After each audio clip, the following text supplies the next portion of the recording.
ಸಾಗರ ನಗರಸಭೆ ವ್ಯಾಪ್ತಿಯಲ್ಲಿ ಏನು ಕಂದಾಯವನ್ನು ಕಟ್ಟಿದವರಿಗೆ ಆ ತೆರಿಗೆಯಲ್ಲಿ 5% ಕಡಿತ ಮಾಡ್ತೀವಿ ಅಂತೇಳಿ ನಗರಸಭೆಯವರು ಒಂದು ಒಳ್ಳೆ ಯೋಜನೆಯನ್ನು ತಂದಿದ್ದಾರೆ ಸರ್. ಅದಕ್ಕೆ ನಮ್ಮ ಸಾಗರಿಕರ ಪರವಾಗಿ ಕಮಿಷನರ್ ಅವರಿಗೆ ಹಾಗೂ ಅವರ ಕಂದಾಯ ಇಲಾಖೆ ಅಧಿಕಾರಿಗಳಿಗೆ ಹೃದಯಪೂರ್ವಕ ಧನ್ಯವಾದಗಳನ್ನು ತಿಳಿಸ್ತೇವೆ. ಜೊತೆಗೆ ಇಲ್ಲಿ ಕಂದಾಯ ಕಟ್ಟಲಿಕ್ಕೆ ಯಾರು ಬರ್ತಾರಲ್ಲ ಅವರಿಗೆ ಕೂತ್ಕೊಳ್ಳೋ ವ್ಯವಸ್ಥೆ, ಶಾಮಿಯಾನ, ಕುಡಿಯೋ ನೀರಿನ ವ್ಯವಸ್ಥೆ, ಮತ್ತೆ ನೆಕ್ಸ್ಟ್ ನಾಳೆಯಿಂದ ಸೀನಿಯರ್ ಸಿಟಿಸನ್ಸ್ ಒಂದು ಪ್ರತ್ಯೇಕ ಕ್ಯೂ ಮಾಡ್ತಾ ಇದ್ದಾರೆ, ಕೌಂಟರ್ ಮಾಡ್ತಾ ಇದ್ದಾರೆ. ಜೊತೆಗೆ ಬ್ಯಾಂಕಿನ ಕೌಂಟರ್ ಕೂಡ ಇಲ್ಲೇ ಬರುತ್ತೆ. ಇವತ್ತು ಬರ್ತೀನಿ ಸರ್, ನಾಳೆಯಿಂದ ಬ್ಯಾಂಕಿನ ಚಲನ್ ಕಟ್ಟಲಿಕ್ಕೆ ಕೌಂಟರ್ ಕೂಡ ಇಲ್ಲೇ ಬರುತ್ತೆ. ಸೊ ಇದೆಲ್ಲ ವ್ಯವಸ್ಥೆ ಮಾಡ್ತಿದ್ದಾರೆ, ನಾವು ಕೇಳದೇನೆ ಮಾಡ್ತಾ ಇದ್ದಾರೆ. ಅದಕ್ಕೆ ನಾವು ಅವರಿಗೆ ಅಭಿನಂದನೆ ಹೇಳ್ತಾ ಇದ್ದೇವೆ. ಆತ್ಮೀಯರೇ, ವಿಶೇಷವಾಗಿ ನಾವು ಸರ್ಕಾರಿ ಅಧಿಕಾರಿಗಳು, ನೌಕರರು ತಪ್ಪು ಮಾಡಿದಾಗ ನಾವೆಲ್ಲರೂ ಕೂಡ ಮಾಧ್ಯಮದಲ್ಲಿ ಮತ್ತು ಸಾರ್ವಜನಿಕವಾಗಿ ಟೀಕೆ ಮಾಡುವಂಥ ಸಹಜ. ಅದು ಅವ್ರ ತಪ್ಪನ್ನು ಸರಿ ಮಾಡ್ಕೊಳ್ಳಿ ಅಂತ. ಹಾಗೆ ಒಳ್ಳೆಯ ಕೆಲಸ ಮಾಡಿದಾಗಲೂ ಕೂಡ ಇವತ್ತು ಸಾಗರದ ಮಾಧ್ಯಮದವರು ಇವತ್ತು ಆ ಒಳ್ಳೆಯ ಕೆಲಸವನ್ನು ಕೂಡ ಪ್ರತಿಬಿಂಬಿಸುವಂಥ ಕೆಲಸ ಮಾಡ್ತಾ ಇದ್ದಾರೆ. ಹಾಗಾಗಿ ವಿಶೇಷವಾಗಿ ಮಾಧ್ಯಮದವರಿಗೆ ಮತ್ತು ಒಳ್ಳೆಯ ಕೆಲಸವನ್ನು ಮಾಡ್ತಾ ಇರುವಂಥ ನಮ್ಮ ಏನು ಚೀಫ್ ಆಫೀಸರು, ನಮ್ಮ ಇಲ್ಲಿಯ ಕಮಿಷನರು ನಾಗಪ್ಪ ಮತ್ತು ಇಡೀ ನಗರಸಭೆಯ ತಂಡ, ಅವರಿಗೆ ವಿಶೇಷವಾಗಿ ಎಲ್ಲ ಸಾಗರಿಕರ ಪರವಾಗಿ ನಾವು ಹೃತ್ಪೂರ್ವಕವಾದ ಕೃತಜ್ಞತೆಯೊಂದಿಗೆ ಅಭಿನಂದನೆ ಸಲ್ಲಿಸ್ತಾ ಇದ್ದೀವಿ ಸರ್. ಈ ಮುಖಾಂತರ ಇನ್ನೂ ಒಳ್ಳೆಯ ಕೆಲಸಗಳು ನಮ್ಮ ಸಾಗರದ ನಾಗರಿಕರಿಗೆ ನಿಮ್ಮ ಮುಖಾಂತರ ಆಗಲಿ.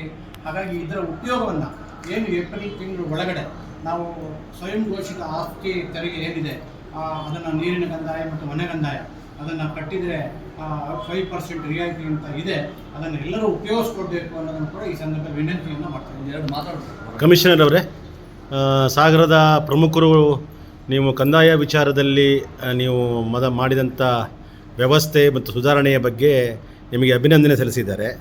ಸೊ ಏನೇನು ವ್ಯವಸ್ಥೆ ಮಾಡಿದ್ದೀರಾ, ನಿಮಗೆ ಅಭಿನಂದನೆ ಸಲ್ಲಿಸ್ತಾ ಇದ್ದಾರಲ್ಲ, ಅವ್ರ ಬಗ್ಗೆ ಏನು ಹೇಳ್ತೀರಾ?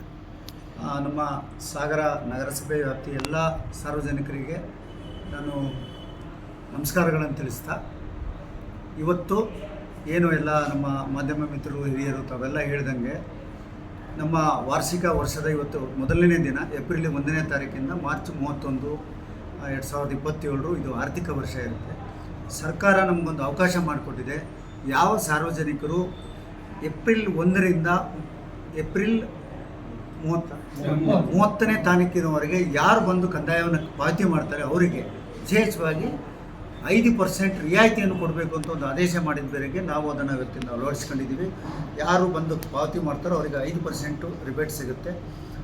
ಮತ್ತು ನೀರಿನ ಕಂದಾಯಕ್ಕೂ ಸಹ ಇಲ್ಲೇ ನಾವು ಚಲನ್ಗಳನ್ನು ಹಾಕ್ಕೊಡ್ತೀವಿ. ಈಗ ಅಲ್ಲಿ ವ್ಯವಸ್ಥೆ ಏನು ಮಾಡಿದ್ದೀವಿ ಅಂದರೆ, ಸಾರ್ವಜನಿಕರು ನಾವು ಒಂದು ಲೆಕ್ಕಾಚಾರ ಮಾಡಿಕೊಡೋದು, ಅವರು ಇನ್ನೊಂದು ಖಾಸಗಿ ಸೈಬರ್ ಅಥವಾ ಇನ್ನೊಬ್ಬರ ಹತ್ರ ಹೋಗಿ ಅಲ್ಲಿ ಚಲನನ್ನು ತಯಾರು ಮಾಡಿಸ್ಕೊಂಡು ಬಂದು, ಅಂದರೆ ನಮಗೆ ಕಂದಾಯ ಕಟ್ಟೋದಲ್ಲದೆ ಆ ಕಂದಾಯ ಕಟ್ಟೋದರಲ್ಲೂ ಅವರಿಗೆ ಒಂಥರ ಓಡಾಟಗಳು ಆಗಬಾರ್ದು ಅನ್ನೋ ಉದ್ದೇಶದಿಂದ ನಾವು ಸಿಂಗಲ್ ವಿಂಡೋವನ್ನು ಮಾಡ್ಕೊಂಡಿದ್ದೀವಿ.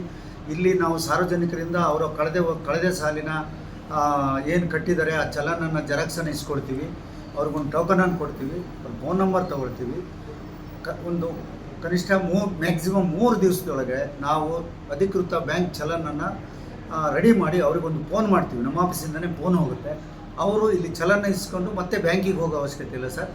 ಬ್ಯಾಂಕಿನ ಇಂಡಿಯನ್ ಬ್ಯಾಂಕನ್ನು ಕೋರಿಕೊಂಡು ಇಲ್ಲಿ ಒಂದು ಬ್ಯಾಂಕ್ ಕೌಂಟ್ರನ್ನು ಮಾಡ್ಕೊಂಡಿದ್ದೀವಿ. ಇಲ್ಲೇ ಅವರು ಜಮಾ ಮಾಡಿಬಿಟ್ಟು ಮತ್ತೆ ಅವತ್ತೇ, ಈಗ ನಮ್ಮ ಸಾಗರ ಇರ್ಬೋದು, ಎಲ್ಲ ಪುರಸಭೆ ನಗರಸಭೆಗಳಲ್ಲಿ ಒಂದು ನಾನೇ ಒಪ್ಕೊಳ್ಬೇಕಾದ ಒಂದು ಕೆಟ್ಟ ಸಂಪ್ರದಾಯ. ಸಾರ್ವಜನಿಕರು ಕಷ್ಟಪಟ್ಟು ಅವರ ತೆರಿಗೆಯನ್ನು ಪಾವತಿ ಮಾಡ್ತಾರೆ. ನಮ್ಮ ಸ್ಥಳೀಯ ಸಂಸ್ಥೆಯಲ್ಲಿ, ನಮ್ಮ ಸಾಗರ ನಗರಸಭೆಯಲ್ಲೇ ನಡೆದು ಬಂದಂಥ ದಾರಿಗಳು ಈಗೇನು 3 ವರ್ಷ ಆಯ್ತು ಸುಧಾರಣೆಯಾಗಿ. ಆ ಚಲನ್ನು ಪಾಪ ಸಾರ್ವಜನಿಕರು ಅವ್ರ ಮನೆಗೆ ವಾಪಸ್ ತಗೊಂಡೋಗಿರ್ತಾರೆ, ನಮ್ಮಲ್ಲಿ ಖಾತೆಯಲ್ಲಿ ಎಂಟ್ರಿ ಆಗಿರೋಲ್ಲ. ಹೋದ ವರ್ಷ ಮತ್ತೆ ಬಂದಾಗ ನಿಮ್ಗೆ 2 ವರ್ಷ ಬಾಕಿ ಇದೆ ಅನ್ನೋ ಒಂದು ಪ್ರತೀತಿ ಇಲ್ಲಿವರೆಗೂ ನಡೀತಾ ಇತ್ತು. ನಾವು ವರ್ಷ ಆ ಸುಧಾರಣೆ ಬಗ್ಗೆ ಅದಕ್ಕೆ ಹೆಚ್ಚಿನ ಒತ್ತನ್ನು ನಾನು ವೈಯಕ್ತಿಕವಾಗಿ ಕೊಡ್ತಾ ಇರೋದು. ಅಂದರೆ ಆ ಚಲನ್ನ ಅವರೇನು ಒಂದು ಪ್ರತಿಯನ್ನು ತಂದು ನಮ್ಮ ಆಫೀಸಿಗೆ ಕೊಟ್ಟ ತಕ್ಷಣ 24 ಅವರ್ಸಲ್ಲಿ ಅವರ ಖಾತೆ ಪುಸ್ತಕಕ್ಕೆ ಎಂಟ್ರಿ ಮಾಡಿ ಅವರ ಪಾವತಿ ಮಾಡಿದ್ದನ್ನು ದೃಢೀಕರಿಸಿ ಕೊಡ್ತೀವಿ. ನಾವು ಆ ಥರದ ವ್ಯವಸ್ಥೆ ಮಾಡ್ಕೊಂಡಿದ್ದೀವಿ. ಇನ್ನು ಹಿರಿಯ ನಾಗರಿಕರಿಗೆ ಪ್ರತ್ಯೇಕ ಕೌಂಟರು, ಎದುರುಗಡೆ ಶಾಮಿಯಾನ ಹಾಕಿದ್ದೀವಿ, ಕುಡಿಯೋ ನೀರು ಇಟ್ಟಿದ್ದೀವಿ, ಕಾಫಿ ಟೀ ಇಟ್ಟಿದ್ದೀವಿ. ಈಗೆಲ್ಲ ಶುಗರು BP ಜಾಸ್ತಿ, ಡಿಹೈಡ್ರೇಷನ್ ಆಗುತ್ತೆ ಅಂತೇಳಿ ಬಿಸ್ಕೆಟು ಎಲ್ಲ ಇಟ್ಟಿದ್ದೀವಿ. ಅದು ನಮ್ಮ ಕರ್ತವ್ಯ. ಯಾಕಂದರೆ ಈ ಬೇಸಿಗೆ ಕಾಲ ಬೇರೆ, ನಾವು ನಮ್ಮ ಈಗ ಗ್ರಾಹಕರ ಕಾಳಜಿಯನ್ನು ಇವತ್ತು ಖಾಸಗಿ ಸಂಸ್ಥೆ ಎಷ್ಟು ನೀಟಾಗಿ ರೂಪಾಯಿ ಖರ್ಚು ಮಾಡಿ 99 ರೂಪಾಯಿನ ಲಾಭ ಗಳಿಸ್ತಾರೆ. ನಾವು ನಮ್ಮ ಸೇವೆಯನ್ನು ಇನ್ನೂ ಸ್ವಲ್ಪ ಉತ್ತಮಗೊಳಿಸಬೇಕು, ಜನಸ್ನೇಹಿ ಸೇವೆಯನ್ನು ಕೊಡಬೇಕು ಅನ್ನೋ ಉದ್ದೇಶದಿಂದ ನಾನು ನಮ್ಮ ರೆವಿನ್ಯೂ ಆಫೀಸರು, ನಮ್ಮ ಮ್ಯಾನೇಜರು ಎಲ್ಲ ಸೇರಿಬಿಟ್ಟು ಒಂದು ವ್ಯವಸ್ಥೆಯನ್ನು ಮಾಡಿದ್ದೀವಿ.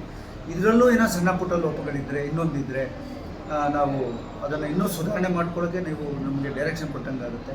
ಅದು ವ್ಯವಸ್ಥೆಗೆ ಅನುಕೂಲ ಆಗುತ್ತೆ. ಎಲ್ಲ ಸಾರ್ವಜನಿಕರು ಇದನ್ನು ಬಳಸ್ಕೋಬೇಕು. ಆಮೇಲೆ ಏಪ್ರಿಲ್ ನಂತರ ಬಂದು ಬಡ್ಡಿ ಕಡಿಮೆ ಮಾಡಿ ಇದು ಮಾಡಿ ಅಂತ ಹೇಳಿದ್ರೆ ಈಗ ಯಾವುದೂ ಅವಕಾಶ ಇರೋದಿಲ್ಲ ಈಗೆಲ್ಲ. ಅದರಿಂದ ಸದುಪಯೋಗ ಮಾಡ್ಕೊಳ್ಳಿ ಅಂತ ಹೇಳ್ತಾ ಎಲ್ಲರಿಗೂ ಮತ್ತೊಮ್ಮೆ ನಮಸ್ಕಾರ. ಅಂದರೆ ಹಳೆ ಹಿಂದೆ ಕಟ್ಟಿರೋ ರಸೀಟ್ ಒಂದು ತಂದುಬಿಟ್ರೆ ಆಯ್ತಲ್ವಾ? ಹೌದು. ಚಲನ್ ತಂದುಬಿಟ್ರೆ ಆಯ್ತಲ್ವಾ? ಕ್ಯಾಲ್ಕುಲೇಷನ್ ಶೀಟ್ ಅಲ್ವಾ? ಕ್ಯಾಲ್ಕುಲೇಷನ್ ಸೀಟು ಬೇಡ, ಹಾಂ, ಬೇಡ. ಇದ್ರೆ ತಂದ್ಬಿಡಿ, ಹಾಂ. ಇದ್ರೆ ತರಲಿ ಸರ್, ಈಸಿ ಆಗುತ್ತೆ, ಬೇಗ ಸಿಗುತ್ತೆ. ಅದನ್ನು ಸೇಮ್ ಡೇಟಾ ಇಯರ್ ಒಂದು ಚೇಂಜ್ ಮಾಡ್ತೀವಿ. ಅಲ್ಲಲ್ಲ, ನಮ್ಮ ಈಗ ರಜೆ ದಿವಸ ನಾವಂತೂ ಇರ್ತೀವಿ, ಅಂದರೆ ನಮ್ಮ ಸ್ಟಾಫ್ ಕೆಲಸ ಮಾಡ್ತಾನೆ ಇರ್ತಾರೆ. ಯಾಕಂದ್ರೆ ನಾವು ನಿಮಗೆ ಮಾತು ಕೊಟ್ಬಿಟ್ಟಿದ್ದೀವಿ. ಈಗ ನೀವು ಶನಿವಾರ ದಿವಸ ನೀವು ಕೊಟ್ಟೋಗಿರ್ತೀರಿ, ನೀವು ಭಾನುವಾರ ರಜಾ ಅನ್ನೋದನ್ನು ಸಾರ್ವಜನಿಕರು ತಲೆಯಲ್ಲಿ ಇರಲ್ಲ. ಆವಾಗ ಸೋಮವಾರ ಇನ್ನೂ ಆಗಿಲ್ವಾ ಕೇಳ್ತಾರೆ. ಅದಕ್ಕೆ ನಾವು ಭಾನುವಾರ ಕೆಲಸ ಮಾಡಲೇಬೇಕು. ಯಾವುದೇ ರಜಾ ಏಪ್ರಿಲ್ ತಿಂಗಳಲ್ಲಿ ನಾವು ಯಾವುದೇ ರಜಾ ದಿನವನ್ನು ಮಾಡೋದಿಲ್ಲ ಅಂತ ಹೇಳ್ತಾ ನಮಸ್ಕಾರ. ಸರ್, ಈಗ ಮುಖ್ಯವಾಗಿ ಸರ್ ಈಗ ನಲ್ಲಿ ಸಂಬಂಧಪಟ್ಟಂತೆ ಸರ್ಕಾರ